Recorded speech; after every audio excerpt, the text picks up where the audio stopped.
24/7 Sports. Thanks for joining me.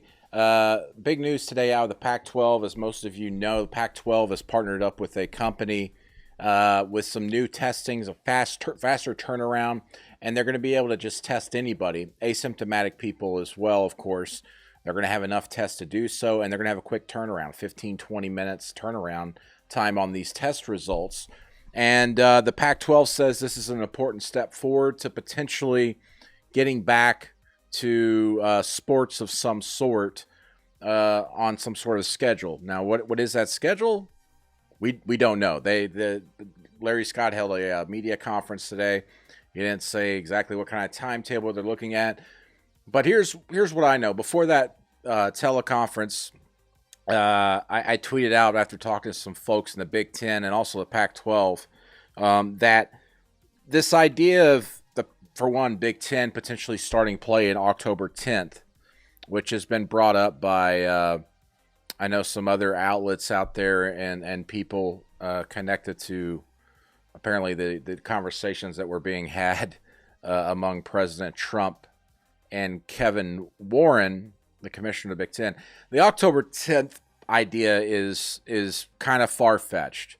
They need more time, one, to start training, two, got to get the presidents and chancellors on board, and that's a ever-evolving process. Now, Bucknuts, our Ohio State website last night reported last night on 24/7 Sports that, hey, the Big Ten could conduct a vote as early as Friday to decide when to maybe start the season, and there were some people saying October 10th or mid-October could be that target date. From talking to people, I've just been told over and over again that it just doesn't seem doable at this point. But what does seem doable and realistic, as one person put it to me in the Big Ten, is starting on Thanksgiving around that time and doing so in conjunction with the Pac-12. And this was somewhat confirmed by Larry Scott, at least not necessarily Thanksgiving weekend, but he said that there is a desire between the Pac-12 and the Big Ten to come together, and when they start a season, to do so together so that they can have some type of postseason together. In other words, the Pac-12 and the Big Ten, they know that the college football playoff is not going to wait on them if they decide to play even in November. They're going to go ahead and move ahead the college football playoff with the SEC, ACC, the Big 12, the AAC, and other conferences. So, what's the earliest we could see the Big Ten and Pac-12 hit the field? I think late November. The big issue, and Larry Scott pointed this out, and we've known this for quite a while, is that the Pac-12 in some states, Oregon and California, they can't even practice right now anyway, college football, because of gathering rules and all that. So ultimately, this is all going to end up being a decision that relies on what local and state governments decide in the coming weeks about whether these college athletes can actually gather together and conduct full contact practices in a larger setting. And so at this moment, the Pac-12 can't do that. So even if they wanted to start the season October 10th, they couldn't. Let's say the Big Ten and the Pac-12 wanted to start a season together on October 10th, like everybody's just hoping for. They can't do it because the Pac-12 realistically can't do it because they can't practice in California, where you got Stanford, UCLA, USC, and Cal, and you can't practice in Oregon, where Oregon and Oregon State is. So what do you do? Now, that can obviously change when Pac-12 presidents, chancellors, along with Larry Scott, the commissioner, begin talking to local and state officials saying, hey, we have access to these quick and easy tests with quick turnaround. We can test everybody once a day and to maintain the health and safety of our student athletes. So allow us, almost like a waiver, to start practicing for a season. That very well could happen. That is a possibility. But as Larry Scott said, it's going to take, they need 6 weeks to start practicing and preparing for a season before they kick off. That has been something the NCAA, along with the Football Oversight Committee and all those committees that they've discussed over back in June and July, they all kind of came together and went, we need 6 weeks. That's why the SEC's delayed their season till September 26th. That's the same with the ACC and the Big 12. Difference, of course, is that the ACC, Big 12, and SEC, they've been able to practice.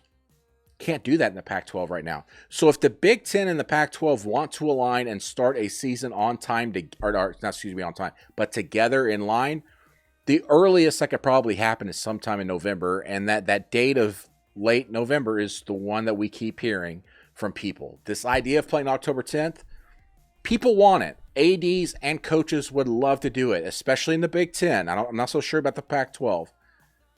But they can't do it because they need at least 6 weeks to practice, and they get students, their players back on campus and practicing. So, for example, Oregon, our Oregon site reported that yesterday the Oregon football players were told, hey, get back on campus by September 20th or get ready to start practicing and working out. That's 17 days away. That's 2.5 weeks away. But that would line up with them training a little bit and then starting practices potentially in October so that they could start a season in late November.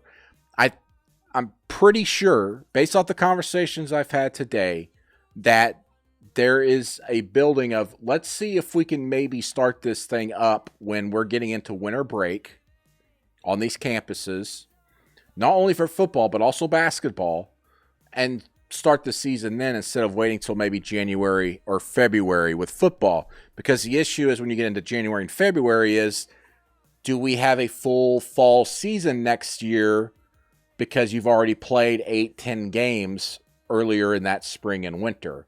If you play in late November, in the season at the end of January, early February, you could potentially play a full season in the fall still.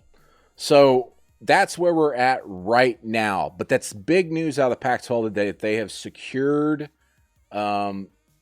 testing for quick turnarounds for their campuses. Now, these campuses, they're not going to really get these testing units in place till late September. But again, that lines up with what our Oregon site at 247sports.com reported today, that their players were told, hey, get back on campus September 20th to start training. So they should start having these testing kits on campus in late September in the Pac-12. It'll be interesting to see what the Big Ten does, to see if they try to get some different type of testing units themselves, because in the end, this is all business. This company that's doing this for the Pac-12 is certainly paying them for these units. And also, this company is using this as kind of a testing field for them, because they're going to be testing mostly asymptomatic people, especially on the younger side. And as we've seen, most asymptomatic people are on the younger side. So they're going to do this and use some of that data that they gather from people that test positive, even though they're asymptomatic. How quickly that went around. When are they not contagious anymore? When do they stop testing positive for it? And that's something they can do easily now, because they can test daily through these easier tests through this company. And the company's going to use that to, put studies together and obviously make money. Even though everything's science, still money to be made there. So I don't think October's on the table, folks. Thanksgiving, we could be nearing the end of the season for the ACC, the Big 12, and the SEC, but we could be beginning another college football season between the Big 10 and Pac-12, where they might play some non-conference games amongst each other. So that's exciting, but we'll see. This is all ultimately up to local and state health officials, and right now on the West Coast, particularly in California and Oregon, it's just not possible to start really practicing at this point. But today was a major step forward, as Larry Scott said, the Pac-12 commissioner, and we could very well see here the late September and early October discussions about, hey, maybe we can get to a season and start figuring things out with the Big Ten, and do so late this fall instead of maybe waiting until January or February. So that's where we're at. I'm going to be writing more on this at 247sports.com. Remember, there's college football night. CBS Sports Network, CBS, our parent company, CBS Sports Network, has the first FBS versus FBS football game of the season tonight, 8 o'clock, South Alabama at Southern Miss. Make sure and check that out. I'll be watching, of course. So looking forward to that. Much more coverage on everything college football, recruiting, the newsy stuff from college football, games coming up, all, of course, at 247sports.com. Thanks for joining me. I'll see you down the road.